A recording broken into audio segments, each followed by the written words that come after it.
Yeah, I do think this whole album there was like, which I didn't feel as much on the first one, where it was like these like flashes of feeling like very vulnerable and like, oh, I'm very like, I'm kind of like showing the feeling that you're like showing your cards, and that that's kind of uncomfortable feeling. It's Hmm. like, and then like coming to the conclusion and awareness that like this is what it's supposed to be, and this is like the task that you should do, and like that's how people connect with music, is when you can feel the vulnerability through the songs, Mm. and not having like a layer of abstraction or a layer of third partiness. It's like where you can directly feel the people that are making this music. It's like Mm. that's why we listen to music. So it Yeah. feels, maybe it feels uncomfortable for a moment, but that's the kind of thing you have to follow when you're making it. So what was that? But for you, that discomfort, was that a particular thing with Happy Birthday where you felt Oh, like you were bearing something that was, yeah, a little bit. You no. know, it's like I think that it's like, to a big extent it's like a universal feeling of like this, like, is this it kind of feeling, where you're like, Mm. you know, I'm here, I've lived however long, and there have been some upsides, but like also a lot of like disappointments, Mhm. and stuff doesn't work out, and you're like, maybe this is it, you know? It's like Mm. we never know how much longer we've got on this earth, and you know, I didn't get to do all the things I wanted to do, but there was a lot of things that were really positive, and you know, you kind of remember that you're also not alone, and that the people around you are the, not just the most important thing, but it's like it's the only thing that we have. Mhm. And yeah, keeping that close and realizing that the that is the main thing. And so it was like kind of saying this kind of saying this kind of message is, yeah, it feels vulnerable, and um but yeah, it's like that's also the goal of music, is to like make you feel like you're not alone, and you can connect with certain stories and emotions, and even if it's like hopefully you can connect with it, whether it's really specific and it's like somebody's very specific talking about a very specific point, you know, a story or whatever, and it's using like proper nouns that like you don't personally have a history with, or it's these more generic, like, you know, too young to die, too old to break through. It's like Mhm. we all feel that at some point, Mhm. but we still Yeah. have, you know, the people that we go through it with. Yeah. Wow, that's I love that. It's great to hear you talking about the song in that way.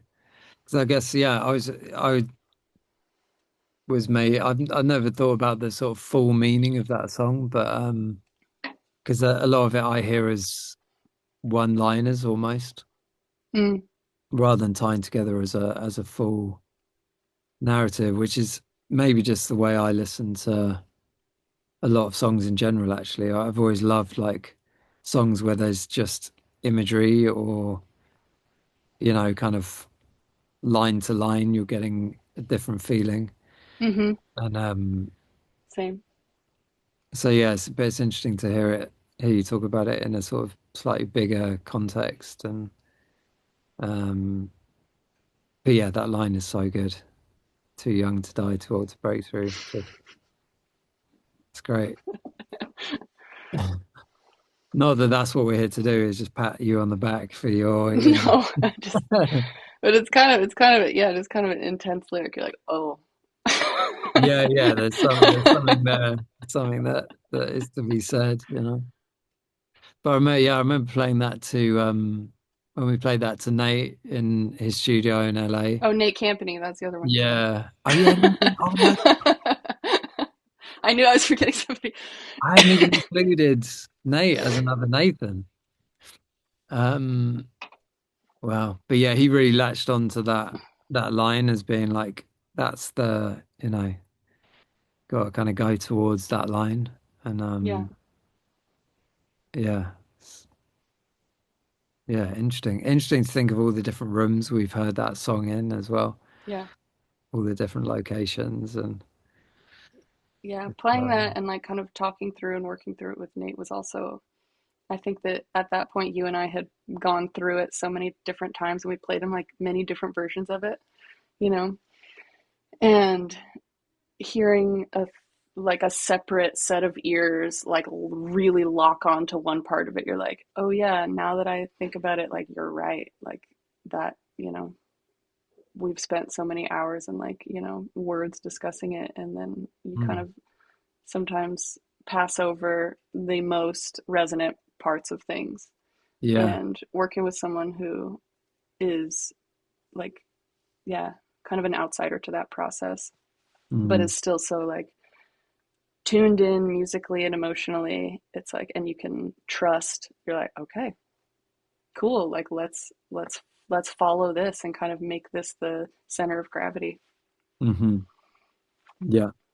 Yeah, those are valuable lessons, aren't they? For At sure. some point. And it's also Um, scary too, because it's like maybe they would kick out your favorite part, yeah, and or highlight something that we didn't also agree on. But that's right. Yeah. when we all do, it's like that's something to pay attention to and worth following. And I think that this song is, yeah, in its final form now, and I love it. Yeah. And the last I'm trying to remember the last bit of recording we did. What was the drums probably, wasn't it? In with In Costa. LA. Yeah. Yeah.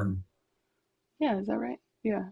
Did we record more beyond that? We might have done some more vocal stuff at mine, but I think the I kind think of I re-recorded Happy Birthday here because oh, that's right. Yeah, yeah, yeah. we just had like some demo stuff or like old stuff, and then I recorded it in New York Hmm. and then sent you the Yeah. new vocals Yeah. It's with for some like a reason. better performance of it, because it's like as you're writing the songs, sometimes the first couple times you say a phrase or a line, it's like maybe you're still like in your head, like trying to find where you're putting emphasis and syllables and breathing and everything, and Mm, sitting with it for a while and be like, I it should sound different in certain ways of just like the delivery. And yeah, like doing that over the course of the recording, I think that was also like a, because it's like I love this song, I love the song so much, and it was mm, like it was such a, it was like, you have this ideal of what the song could be, and like yeah. sometimes it's an easy checklist that you can go through. You're like, okay, we just have to like, I think the kick drum is weird, or like, this Mhm. reverb tail is too long, or whatever, or we need a harmony here. But like sometimes it's opaque of what it needs, and Yeah. like this is Yeah. an example of a song that was opaque in its needs for a while, but Yeah. as it came together, it was like it was kind of stressful because I felt like it was a very important song, and I was like, okay, it can be truly, truly amazing. And so it's just like shaving off and like molding it along the way Yeah. is, Yeah. it's hard and it's delicate and you don't want to ruin it, so it's, Yeah. Yeah. but I feel I feel great about where it ended up being. And Yeah. yeah, most everyone that I have shown it to, like at the label or whoever else, it's like quite a strong reaction to. So it's Yeah. seems like a job well done.